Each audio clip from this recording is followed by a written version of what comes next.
ఓం మహాగణాధిపతియే నమః. యా ఈ సంవత్సరం మొన్న మార్చి దగ్గర నుంచి 2026 మార్చి వరకు దేశకాల పరిస్థితులే కాదు, అనేక రకాల షష్టగ్రహ కూటాలే కాదు, రాహుకేతులే కాదు, ఈ గురు మిథున రాశిలో గురువే కాదు, అనేక రకాలు దేశవ్యాప్తంగా ప్రపంచవ్యాప్తంగా ఎన్నో ఇబ్బందులు పెడుతుంది. ఈ ఇబ్బందులు ఏమిటయ్యా అంటే రకరకాలు ఫ్లైట్ యాక్సిడెంట్లు, హెలికాప్టర్ యాక్సిడెంట్లు, ఈ ట్రైన్ యాక్సిడెంట్లు, రకరకాల బస్ యాక్సిడెంట్లు అవచ్చు, రకరకాలు నీటి గండాలు విపరీతంగా ఉన్నాయి. సముద్రాలు పొంగడం, గోదావరిలో పొంగడం, నీ సునామీలు ఉన్నాయి, రకరకాలు ఇంకా ఎదరెదర చెప్పాలయ్యా అంటే ఈ సంవత్సరం ఈ మీనరాశికి కూడా ఏలినాడు శని మొన్న మార్చి నుంచి స్టార్ట్ అయింది. వీళ్ళకి రెండున్నర సంవత్సరాలు అయిపోయింది. ఇంకా ఈ వీళ్ళు కూడా ఏలినాడు శనిలో ఉన్నారు, గ్రహబాధలు ఉన్నాయి. అందులో వీళ్ళకు కూడా షష్టగ్రహ కూటం పడింది మార్చి 30ని. ఉగాది నాడు షష్టగ్రహ కూటం పడింది. ఈ షష్టగ్రహ కూటం వల్ల కూడా పాపం వాళ్ళు ఇబ్బందులు చాలా. ఓ పక్క ఏలినాడు శని, ఓ పక్క షష్టగ్రహ కూటం, ఇన్ని బాధలు జరుగుతుంటే వ్యక్తిగత జాతకంలో ఏదైనా వీళ్ళకి శుక్ర మహాదశ కానీ, బుధ మహాదశ కానీ, గురు మహాదశ కానీ జరుగుతుంటే కొంచెం ఇబ్బందులు దొరుకుతాయి. కాదు, శనే ఉంది, ఏలినాడు శని, ఇలాగే షష్టగ్రహ కూటంలో ఇన్ని గ్రహాలు ఆ మీనరాశిలో పడడం వల్ల కొన్ని ఇబ్బందులు ఎదుర్కోక తప్పదు. వాళ్ళు కూడా ఎంతసేపు దైవారాధన, ఎవరిని కొలవాలయ్యా, వాళ్ళు కూడా శనేశ్వరుడు. ప్రతిరోజు ఇంట్లో శనేశ్వరుని ఆరాధించాలి. దశరథ కవచం శని శని కవచం చదువుకోవడం వల్ల, అలాగే ఆ శనేశ్వరుని ఎంత ఆరాధిస్తే అంత బాగుంటారు. అలాగే వీళ్ళు ఆంజనేయ స్వామిని, వెంకటేశ్వర స్వామిని బాగా ఆరాధించి చక్కటి ఫలితాలు ఏమిటంటే వీళ్ళు కూడా నువ్వులు దానం ఇవ్వడం, గొడుగు చెప్పులు దానం ఇవ్వడం, అలాగే ఓపుకున్న వాళ్ళు, డబ్బున్న వాళ్ళు పేదలకి అన్నదానం చేయడం, గుళ్ళకి వెళ్ళి అన్నదానం చేయడం వల్ల కానీ, పేద పిల్లలకి పుస్తకాలు పెన్నులు పంచిపెట్టడం వల్ల కానీ, లేని వాళ్ళ ఫీజులు కట్టడం వల్ల కానీ, అలా చేయడం వల్ల ఈ దానాలు ధర్మం వల్ల మీనరాశి వాళ్ళకు కూడా అతి జాగ్రత్తలు పాటించాలి. వెహికల్ యాక్సిడెంట్లు జరిగే ఉన్నాయి వీళ్ళు కుంభరాశి వాళ్ళకి, అండ్ మీనరాశికి, మేషరాశికి వీళ్ళు చక్క యాక్సిడెంట్లు ఉంటాయి, జాగ్రత్తలు పాటించాలి అని మీనరాశి వాళ్ళు కూడా అతి జాగ్రత్తలు పాటించండి. చివరి రాశిగా చెప్తున్నాను, అందరూ అర్థం చేసుకోండి. ఈ రాశులకు బాగుంటుంది, ఈ రాశులు బాగోలేదని ఆ రాశులకు ఓ రకంగా, ఆ రాశులకు ఓ రకంగా ఉంటుంది. కాబట్టి కొంతమంది జాగ్రత్తలు పాటిస్తూ చెప్పిన విధి విధానం. మీనరాశి వాడు కూడా గురువు అధిపతి వాళ్ళకి, అలాగే బుధుడు అధిపతి. గురువు అధిపతి అయినప్పుడు వాళ్ళు ఏం చేయాలంటే ఈ మధ్య చూపుడు వేలు పుష్యరాగం, కనక పుష్యరాగం పెట్టుకుంటే కొంచెం చిటికిన వేలు పచ్చ పెట్టుకోవడం వల్ల ఆరోగ్యం బాగుంటుంది. ఈ శని మహాదశలో ఆరోగ్యం బాగుంటుంది. చక్కగా వాళ్ళు కూడా గురువుని బాగా ఆరాధించాలి, గురువారాలు.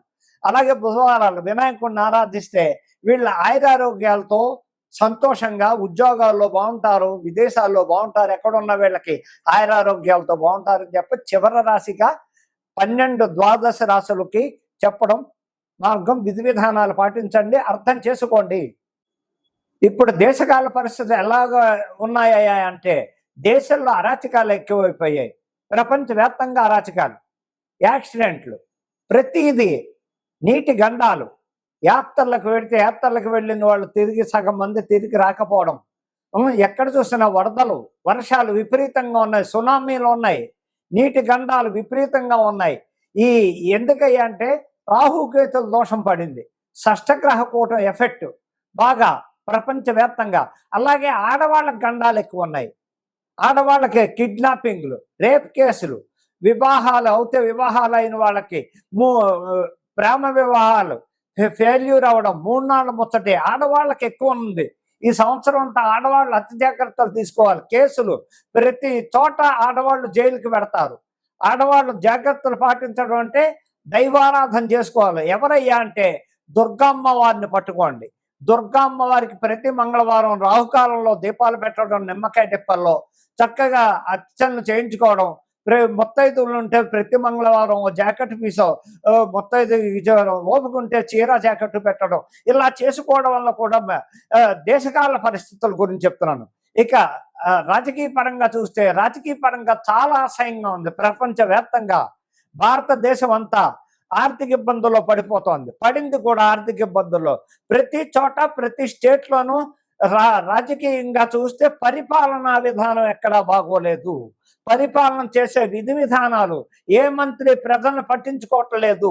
ఏ స్టేట్లో చూడండి, ఎక్కడ చూడండి ఈ రాజకీయ నాయకులు స్వార్థపరులు అయిపోయారు. వాళ్ళు డబ్బు పోగొట్టుకోవడం అనే ప్రజా పరిపాలన చేయట్లేదు. ప్రజల దగ్గరికి వెళ్ళి వాళ్ళకి ఇవ్వవలసిన ఫండ్స్ ఇవ్వడం కానీ, వాళ్ళ మంచి చెట్లకు అనుకోవడం కానీ, ఇళ్ళంపటి వెళ్ళి ఎలా ఉంది, కాలనీకి వెళ్ళి ఎలా ఉన్నారు ప్రజలు, ఏ విధంగా ఉన్నారు, ఇల్లు కాలిపోతే ఇల్లు కాలిపోయిన వాళ్ళకి, ఇల్లు లేని వాళ్ళకి ఇల్లు, లేకపోతే ఏదో విధంగా వాళ్ళకి రకరకాల సహాయాలు చేయవలసిన ఫండ్స్ వచ్చినా కూడా వీళ్ళు ఆ ఫండ్స్ని ప్రజలకు ఇవ్వకుండా వాళ్ళే మింగేస్తున్నారు. ఎక్కడ చూసినా ఏ రకంగా చూసినా రాష్ట్ర పరిస్థితి చూస్తే తెలుగు రాష్ట్రాల్లో అస్సలు బాగోలేదు. తెలుగు రాష్ట్రాల్లో ఆంధ్ర రాష్ట్రంలోనూ చండాలంగా ఉంది పరిపాలన, తెలంగాణలోనూ పరిపాలన బాగోలేదు. ఇకపోతే ఇక్కడ కొంతమంది ముఖ్యమంత్రులు మారడానికి అవకాశం ఉంది. సంవత్సరంలో కొంతమంది ముఖ్యమంత్రులు ఇళ్లకు వెళ్ళేది కనపడుతోంది కొన్ని చోట్ల, కొన్ని స్టేట్లలో. కొంతమంది ముఖ్యమంత్రులు, ఇద్దరు ముఖ్యమంత్రులు రీడింగ్ మంత్రులకి ప్రాణకాండం ఉంది. వాళ్ళు జాగ్రత్తలు పాటించాలి. అలాగే నరేంద్ర మోడీ గారికి కూడా, ప్రధానమంత్రి అయినటువంటి నరేంద్ర మోడీ గారికి కూడా అనారోగ్యంగా ఆయనది వృశ్చిక రాశి, అనురాధ నక్షత్రం రవ మహాదశలో ఉన్నారు. వారు తగింది అవుతే ఆయన దైవారాధన కాశీ విశ్వేశ్వరుడికి చాలా చక్కగా చేసుకుంటారు కాబట్టి గ్రహబాధలు ఉండవు. అలాగే భద్రతా దళం వలన నరేంద్ర మోడీ గారికి ఇబ్బందులు ఉన్నాయి. వారు అతి జాగ్రత్త పాటించాలి. అలాగే ఆంధ్రప్రదేశ్ ముఖ్యమంత్రి చంద్రబాబు నాయుడు గారికి అనారోగ్య రీత్యా ఇబ్బందులు ఉన్నాయి. వారికి కూడా ఈ సంవత్సరం ప్రాణంతో చెలగాటం, ఇబ్బందులు వస్తాయి. వారు కూడా జాగ్రత్తలు పాటించాలి. అందుకని ముఖ్యమంత్రులకి సగం మందికి ఇద్దరు ముగ్గురు, అలాగే సినిమా ప్రపంచం అంతా అట్టర్ ఫ్లాప్.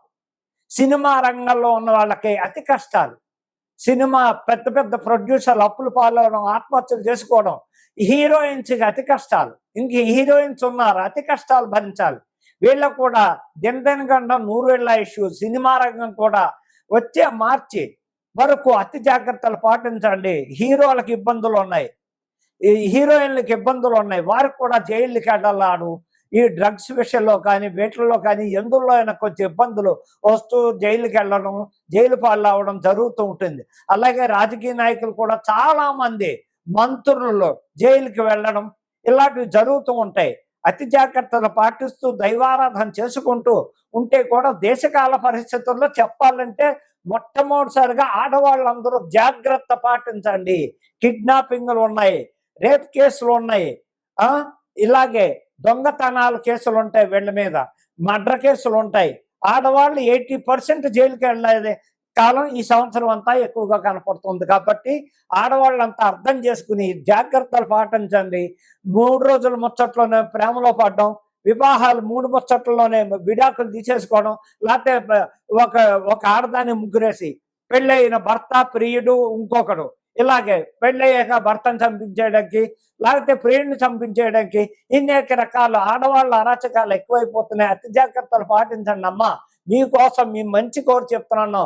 అర్థం చేసుకుని మా ఆశీర్వచనాలు ఎప్పుడు ఉంటాయని చెప్తున్నాను. అర్థం చేసుకోండి, నన్ను తిట్టుకోకండి. మీ మంచి కోరి చెప్తున్నాను.